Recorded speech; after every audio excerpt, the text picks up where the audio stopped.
Pastor को चाटा मारने वाली महिला को असली जवाब, क्या वह पास्टर तेरा पति है? पास्टर ने एक चाटा खाया और 1 करोड़ लोगों को उद्धार मिला। मसीहियों को चेतावनी, कुछ करो या मरो। बहुत हुआ, अब नहीं होने देंगे मसीही समाज पे अत्याचार। भारत एक दिन ईसाई राष्ट्र बनेगा। ये जितने भी हेडिंग्स है, इसे अब ध्यान से पढ़ो, सोचो समझो और सचेत हो जाओ। आपके बीच में कुछ ऐसे संगठन उठ खड़े हुए हैं जो भ्रम को फैलाकर एक दिन आपको खतरे में डाल देंगे। मुझे पता है कि हमारे मसीही समाज में ऐसे अनेक विश्वासी हैं जो वचन के अच्छे जानकार और बुद्धिजीवी हैं, और आप ऐसे माहौल में असहज महसूस करते हैं कि कुछ तो गलत हो रहा है जो वचन से मेल नहीं खाता है। ऐसे पोस्ट को पढ़कर कुछ दिनों से मुझे भी बेचैनी सी हो रही थी। मैंने यीशु से पूछा कि ये क्या हो रहा है। कुछ लोग वैसी बातों से मसीही समाज को गुमराह क्यों करना चाहते हैं जो बातें वचन से मेल नहीं खाती है। पवित्र आत्मा ने मुझे प्रेरित किया कि इस मुद्दे पे मैं आपसे बातचीत करूं। दुनिया के किसी भी देश को ईसाई राष्ट्र बनाने की बातें करना बाइबल की शिक्षा नहीं है। ऐसी बातें करने वाले लोगों से सावधान रहो, क्योंकि ये लोग पवित्र वचन के विरुद्ध बातें करके मसीहत की नई परिभाषा गढ़ना चाहते हैं, जिससे मसीही समाज को लाभ नहीं हानि हो सकती है।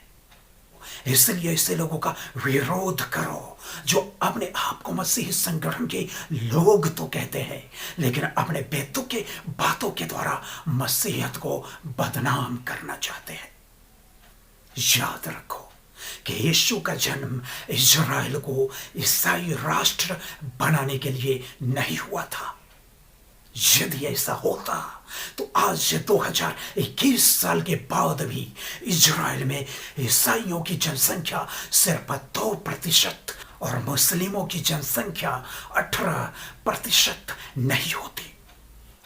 यदि आप कहना चाहते हो कि दुनिया को ईसाई राष्ट्र बनाने के लिए यीशु इससे पृथ्वी पर पैदा हुए थे, तो फिर अब तक इज़राइल यहूदी राष्ट्र और अरब के सभी देश मुस्लिम राष्ट्र क्यों है?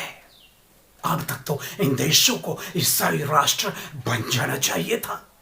सबको पता है कि इस पृथ्वी पर कुछ ऐसे धर्म भी है जिसमें आस्था रखने वाले लोग इस बात को खुलेआम प्रचार करते हैं कि आने वाले दिनों में एक ऐसा वक्त आएगा जब सारी दुनिया उनके धर्म को स्वीकार कर लेगी।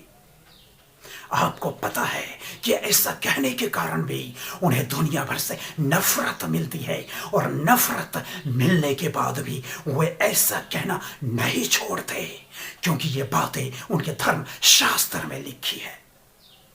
क्या आपके धर्म शास्त्र बाइबल के किसी पन्ने पर ऐसा लिखा है कि एक दिन सारी दुनिया के लोग ईसाईयत को स्वीकार कर लेंगे? यदि नहीं लिखा है तो आपको किसने यह अधिकार दे दिया कि आप झूठी शिक्षा को फैलाते हुए मसीही समाज को गुमराह करो कि भारत एक दिन ईसाई राष्ट्र बन जाएगा? कल ही मेरे एक हिंदू मित्र ने मुझे कुछ मीठी मीठी बातें कही।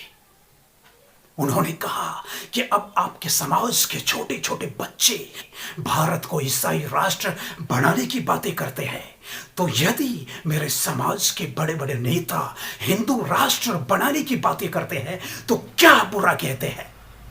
बात बिल्कुल सत्य है।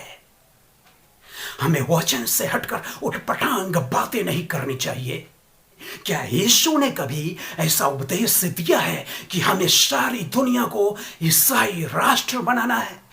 यीशु ने अपनी जुबान से कभी भी मसीही या ईसाई शब्द का इस्तेमाल नहीं किया।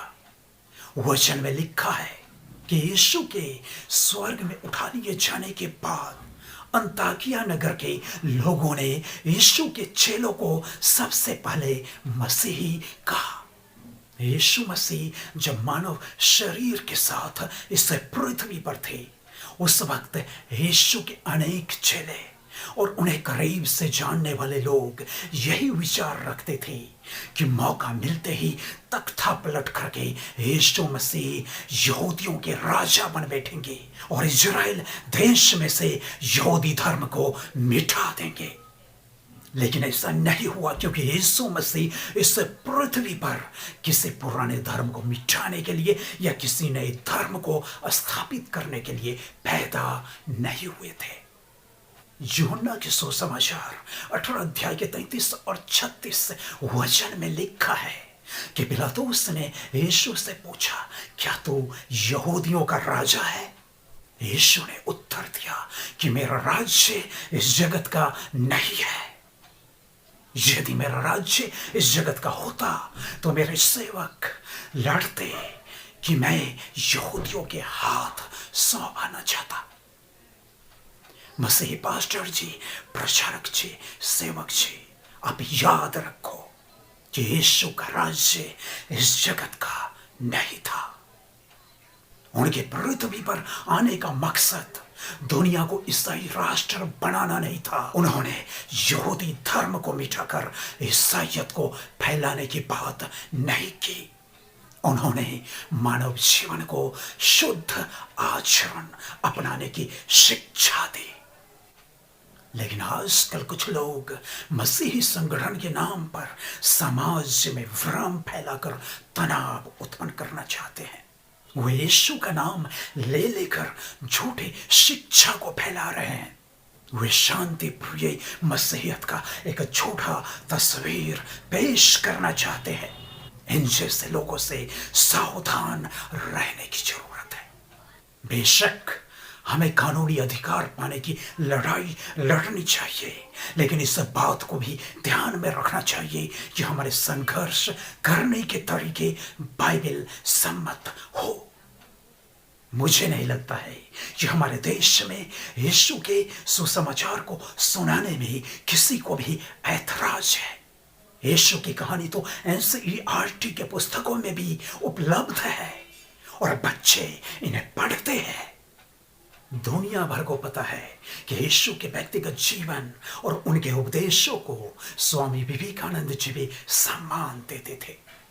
महात्मा गांधी जी ने यीशु के अनेक उपदेशों को अपने जीवन में अपनाया। स्वामी विवेकानंद जी, महात्मा गांधी जी और अंबेडकर जी के जैसे ही अनेक भारतीय महान संतों ने यीशु के उपदेशों को समाज के लिए लाभदायक बताया है। लेकिन इन्होंने अनेक अवसर पे ऐसा कहा है कि मुझे मसीहा और उनकी शिक्षा तो पसंद है, लेकिन मैं मसीहियों को पसंद नहीं करता। और यदि आप मुझसे पूछोगे तो मैं भी इनके बातों का समर्थन करता हूं, क्योंकि ईसाइयों की जनसंख्या देश की आजादी के वक्त भी 2.5% से कम थी और इतने दिनों के बाद आज भी ईसाइयों की जनसंख्या 2.5% से कम ही है। लेकिन हम डींग हाँकने में आगे आगे है कि एक दिन भारत ईसाई राष्ट्र बन जाएगा। क्या आप इस दुनिया को सिर्फ यीशु की कहानी पढ़ा पढ़ा कर ईसाई राष्ट्र बनाना चाहते हो? याद रखो कि महात्मा गांधी जी ने बिल्कुल सही कहा था कि यदि ईसाई लोग यीशु की शिक्षा के अनुसार अपने आचरण को ढाल ले तो पूरा समाज मसीहियत को स्वीकार कर सकता है। आचरण दोष है आप में, आचरण दोष है हम में, आचरण दोष है मसीह समाज में। शराब के बोतल के साथ सुअर के समान गली के नाले में लुढ़क के क्या संदेश देना चाहते हैं आप इस दुनिया को? भूलो मत कि यह दुनिया आपके धर्मशास्त्र के पन्नों से यीशु को कम पढ़ती है और आपके जीवन के पन्नों पे यीशु को ज्यादा देखती है। यदि आपको घमंड है अपनी मसीहियत का तो किताबों के द्वारा यीशु की कहानी को पढ़ाना बंद करो। ईसाई राष्ट्र बनाने के डायलॉग को भुला दो और अपने आचरण को सुधारो। यह दुनिया खुद ब खुद आपके पास आकर पूछेगी, बताओ यीशु कौन है? जो मन को बदलता है, जो जीवन को